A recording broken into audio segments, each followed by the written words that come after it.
Gente, estou aqui com o meu entrevistado que eu particularmente amo o trabalho, Felipe Maia. Seja muito bem-vindo a Uma Vibe. Poxa, muito obrigado. Meu xará também é Felipe, né? Exatamente, estamos em casa. E Felipe, se a galera ainda não sacou quem é você, o que a gente pode falar para eles? Bom dia, aviadores. Aqui é o seu capitão. Capitão Pete Maverick Mitchell, Top Gun Maverick.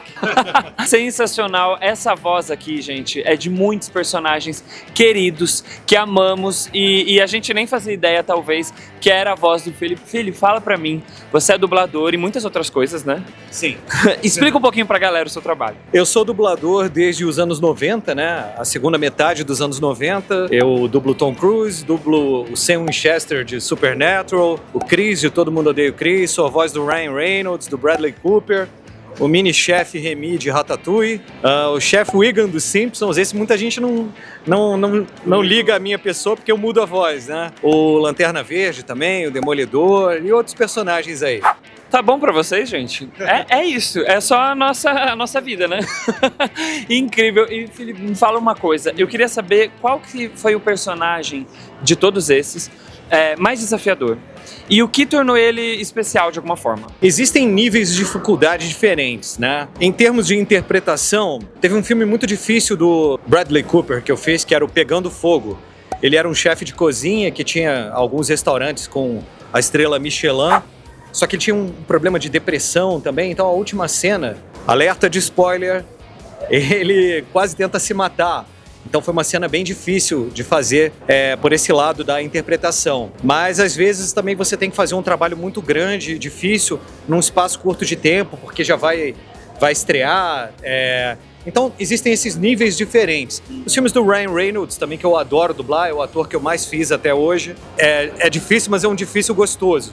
Porque ele é um cara cheio de carisma, né? E ele sempre fala tudo muito rápido. É uma loucura, mas gosto muito também. Agora eu vou te falar, aproveitando, marcantes. Top Gun Maverick foi muito marcante.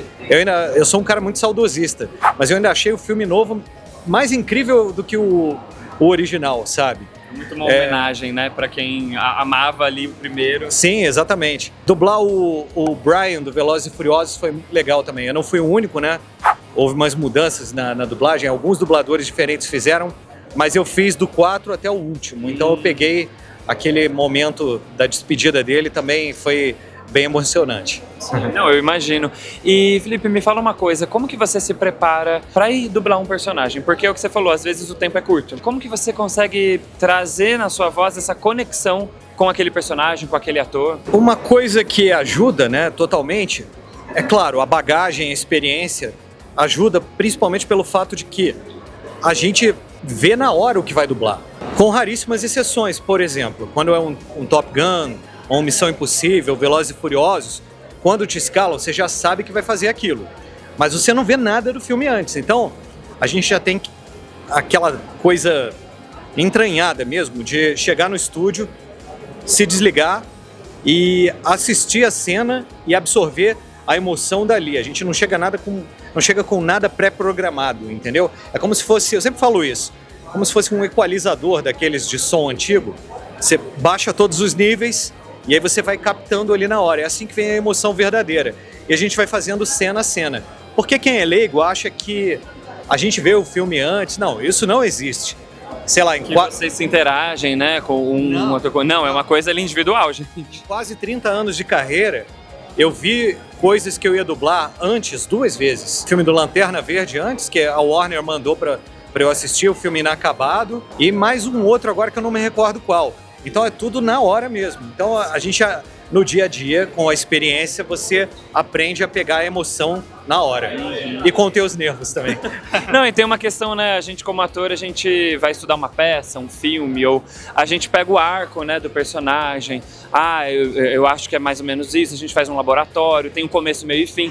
Na dublagem você tá conhecendo muitas das vezes, né, a história ali por aquela cena. Você não sabe onde vai dar, o que vai acontecer, mas você precisa dar o seu 100% ali e só com a voz, né? Sim. Como que é isso?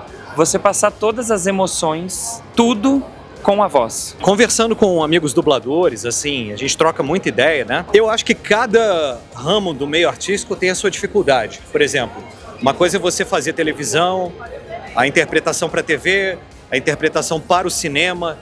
Na TV os gestos sempre são mais contidos, né?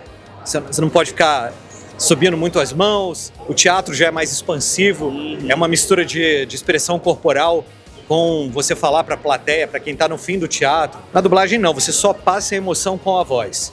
Então é o que eu estava falando antes. Você baixa o seu equalizador ali, tenta captar o máximo da verdade que o ator imprimiu ali com os olhos, com a expressão corporal dele, e você incorpora e solta só na voz, na medida que ele fez, sabe? Tem isso também, né? A medida, né? Na medida.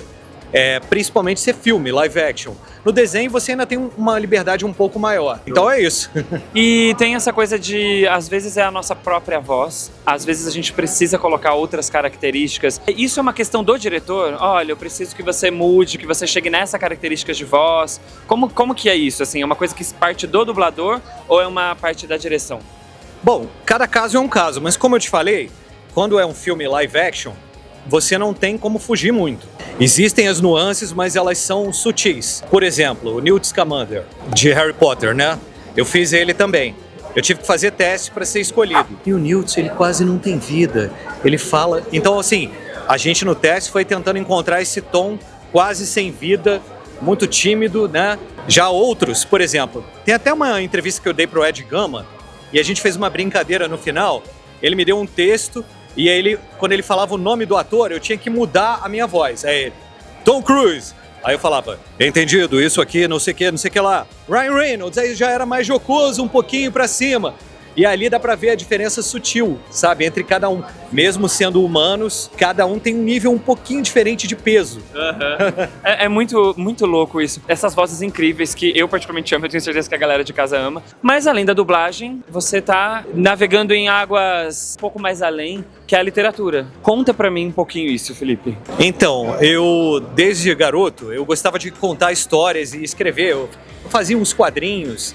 Não era nada profissional, né? Eu tinha 14 anos, por aí. E eu gostava de escrever. Eu escrevia umas historinhas de terror. Já escrevi alguns roteiros pro canal Quem Dubla, que eu tenho com o Manolo Rey, que tá pra voltar. Para um outro programa que eu apresentei chamado Conexão Ativa, também, que era sobre cinema, música.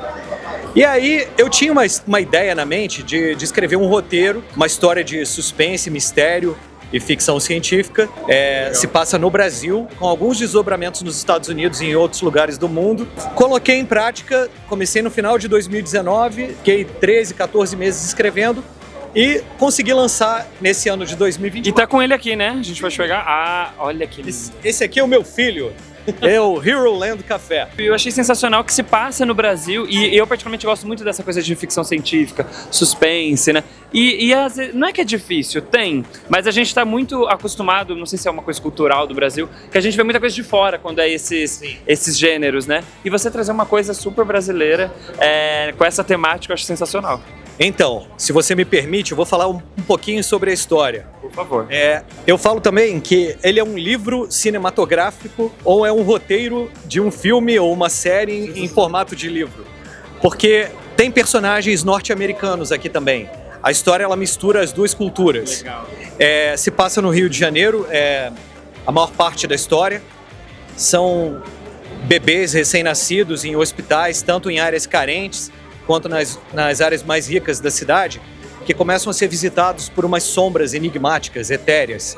A sombra chega no bebê e desaparece e o bebê está em coma. E esses casos começam a se multiplicar pela cidade. Ao mesmo tempo, a gente tem o protagonista, que é um dos protagonistas, é o Christian, esse rapaz. Ele está com a noiva dele, a Melanie, no shopping da Gávea, que é um shopping mais cultural, e ele impede o sequestro de um bebê na praça de alimentação. E aí a pessoa é presa e ele é bem celebrado como um herói naquele momento. Poucos dias depois ele está no mesmo shopping, vendo uma loja de quadrinhos, com um quadrinho do Homem-Aranha na mão, e um senhor norte-americano se aproxima dele, que é esse aqui, que é o Renato Singer. Essa história é muito triste do Homem-Aranha, a Gwen Stacy morre. Isso é lá da minha terra. Prazer, meu nome é Renato Singer, eu sou norte-americano, já morei no Brasil e estou voltando agora. Você não é o rapaz que salvou o bebê no outro dia aqui no shopping? Não, sou eu mesmo. Então, eu estou abrindo um novo empreendimento aqui no bairro. É uma espécie de cinema antigo, centro cultural, tem muito a ver com quadrinhos. Você não quer ser o meu primeiro visitante antes de eu abrir para o público? E aí é o tal Hero Land Café da história, que tá Esse núcleo tá ligado diretamente com o mistério dos bebês e a solução desse mistério vai passar pelos dois. E eu tenho que ler agora, depois da entrevista. Eu fiquei muito curioso agora, caramba! Não, e uma outra coisa interessante que eu fiz muita pesquisa e tem várias coisas que se encaixaram como uma luva na história. Vários fatos históricos reais. Esse aqui é o Palácio Monroe. Era uma construção muito importante da época que o Rio foi a capital, mas ele surgiu, na verdade, como a representação brasileira na Feira Mundial de St. Louis, nos Estados Unidos, em 1904. Então ele foi construído lá, desmontado e trazido de navio para o Brasil. E ele está na história também. O meu livro está disponível no site da Alta Books, na Livraria da Travessa também e outras livrarias físicas e online. Mas na Alta Books, garantido. Perfeito, a gente vai deixar tudo aqui escrito, tá? Para vocês saírem aqui do programa e irem lá comprar. E Felipe, antes de eu me despedir, eu preciso fazer essa pergunta. Qual é a voz que mais pedem pra você fazer? E se você puder fazer pra gente? Quando eu era criança e morava lá na Bed-Stuy, a minha vida era muito complicada. Eu vivia apanhando na escola, o Caruso me virava de cabeça pra baixo ou de ponta cabeça. Mas agora as coisas mudaram. Agora eu tô em São Paulo, é muito melhor. Um abraço do Cris, valeu galera! Sensacional, Felipe, muito obrigado. É isso, pessoal, um pouquinho do Felipe.